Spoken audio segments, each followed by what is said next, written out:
Halo semuanya, di video ini kita akan melanjutkan pembahasan mengenai scanning electron microscope, ya, dan kali ini kita akan membahas detektor yang cukup berbeda, ya, yaitu detektor untuk energi dispersif X-ray spectroscopy, ya.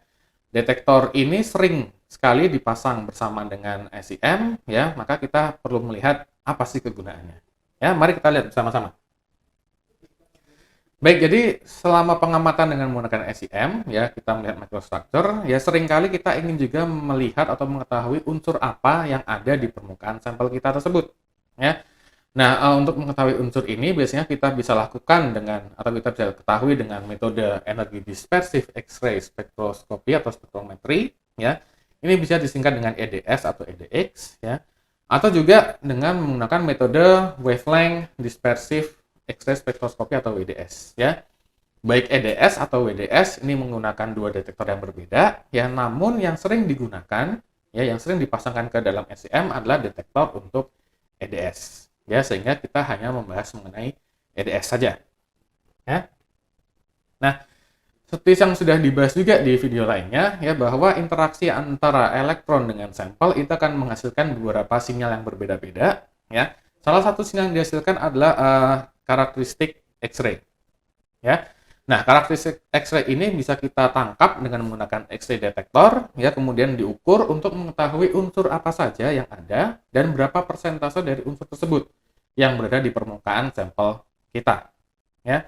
Kita akan membahas sedikit mengenai karakteristik X-ray dulu, gitu ya. Jadi, ini sebenarnya masuk ke inelastic scattering, ya, di mana primary electron atau elektron yang berasal dari elektron gun akan menabrak elektron yang dimiliki oleh sampel, ya. Di sini kondisinya adalah yang ditabrak adalah elektron yang berada di kulit paling dalam. Ya, ingat bahwa di atom ada kulit K, Lm, seperti itu, ya. Dalam hal ini biasanya yang ditabrak adalah kulit paling dalam atau kulit K, ya. Sehingga elektron yang tadinya berada di kulit K akan terlempar keluar dan posisinya sekarang menjadi kosong, ya. Sehingga elektron ini akan posisi elektron yang kosong ini akan diisi oleh elektron yang berada di kulit luarnya atau kulit yang lebih di luar atau kulit L, gitu ya. Dari kulit L ini akan mengisi posisi kosong di kulit K, ya. Karena kulit L ini memiliki energi yang lebih besar dibanding kulit K, maka elektron dari kulit L perlu melepaskan energi. Nah, untuk melepaskan energi itu dia perlu mengeluarkan X-ray. Ya, jadi energi yang dilepaskan itu berupa X-ray, ya, supaya dia bisa mengisi kekosongan di kulit K, ya. Nah, energi yang dilepaskan ini akan berbeda-beda, ya, tergantung dari unsur yang dimiliki, gitu ya. Sehingga maka bisa kita identifikasikan, ya, X-ray ini sebagai karakteristik X-ray. Jadi kita akan tahu di energi berapa itu akan identik dengan unsur apa. Ya, jadi suatu unsur akan memiliki karakteristik X-ray yang berbeda-beda. Ya. Jadi itu adalah sumber kenapa atau alasan mengapa kita bisa mendapatkan X-ray dari interaksi antar elektron dengan permukaan sampel. Ya. Nah, X-ray yang didapatkan kemudian dikolek oleh detektor, maka akan ditampilkan dalam bentuk seperti ini. Ini adalah spektrum EDS yang sangat umum, ya. Bisa dilihat ya di sumbu Y ini adalah count per second, ya, berapa banyak, ya, yang dihasilkan, yang ditangkap, ya. Kemudian sumbu X ini adalah energi energi dari X-ray-nya. Ya, ini akan sesuai dengan tiap-tiap unsur yang ada, ya, dia akan spesifik, ya. Misalnya untuk Fe akan berada di satu energi tertentu, ya, Al akan berada di satu energi tertentu, ya, sehingga kita bisa identifikasikan berdasarkan dari energi yang didapatkan, kemudian kita bisa tahu unsur apa saja, ya, yang ada di permukaan itu, ya. Nah, untuk mendapatkan EDS spektrum ini, ya, kita bisa menggunakan seluruh luasan SEM sebagai area yang ingin kita ketahui, ya, atau kita bisa memfokuskan hanya di satu titik saja, ya. Jadi misalnya apabila kita memiliki suatu material, ya, kemudian ada beberapa presipitat misalnya, ya, kita bisa fokus di presipitat yang kecil ini saja, kita tembakkan EDS, kemudian kita bisa tahu apa sih presipitatnya. Ya. Atau bisa juga ya di seluruh area SEM kita scan ya untuk mendapatkan spektrum seperti ini. Jadi kita tahu apa saja. Ya. Kemudian selain spektrum kita juga bisa menggunakan mapping.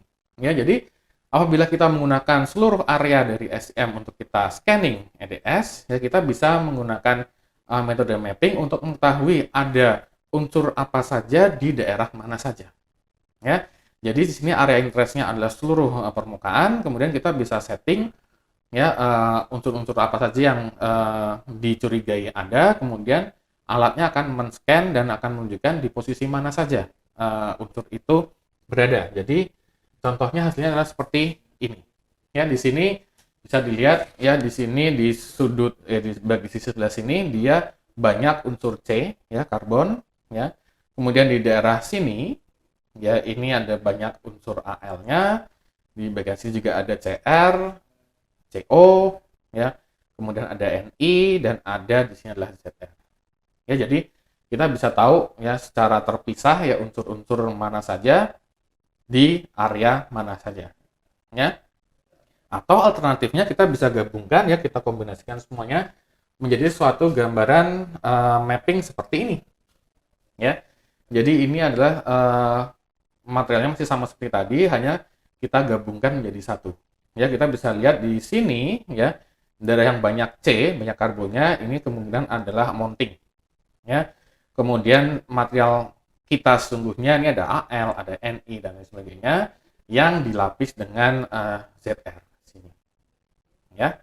Jadi kita bisa tahu di suatu area SEM kita bisa mapping X-ray-nya, semua kita bisa tahu daerah mana memiliki atau kaya atas unsur apa.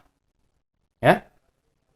Bisa dengan area, bisa juga hanya dengan menggunakan garis seperti ini ya. Jadi kita bisa menggunakan line scan hanya satu garis ini saja. Jadi kita hanya men-scanning satu garis ini saja ya.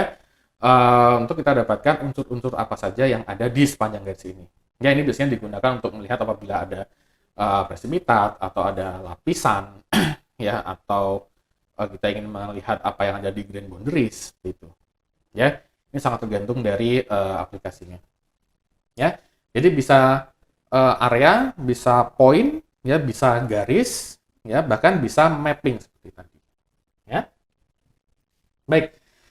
Kemudian terakhir adalah keuntungan dan kerugian atau kelemahan dari EDS ya. Pertama untuk advantage-nya atau keuntungannya, tentu saja EDS itu sangat simpel ya, dan biasanya emang langsung digabungkan dengan SEM, jadi dia sangat terintegrasi dengan SEM. Jadi selain dari pengamatan microstructure-nya, kita bisa mengetahui unsur apa saja yang ada di permukaan sampel kita itu ya. Jadi ini sangat berguna apabila kita mencurigai apakah ada inklusi, apa presipitat dan sebagainya. Ya, relatif simple ya, bisa digunakan dengan mudah ya, karena dia gabung dengan SEM maka relatif dia tidak akan memakan space yang banyak ya, dan dia bisa mengidentifikasi hampir semuanya ya, walaupun dia tidak akan bisa mengidentifikasi sampel atau unsur-unsur yang ringan ya. Namun kekurangannya ya, terutama dibanding WDS, dia relatif bukan kurang akurat, tapi untuk mendeteksinya kemampuan deteksinya lebih rendah ya dibandingkan dengan WDS ya, dan seperti yang sudah diberikan tadi ya, dia tidak terlalu sensitif untuk mengidentifikasi elemen yang sedikit ya, atau elemen-elemen yang ringan ya. Jadi itu adalah EDS yang biasanya digabungkan ke SEM yang digunakan untuk mengidentifikasi unsur yang ada di permukaan sampel kita. Ya, baik, cukup sekian untuk EDS, dan saya harapkan ini bisa menambah pengetahuan kita untuk topik SEM dan EDS. Ya, sampai jumpa di video lainnya.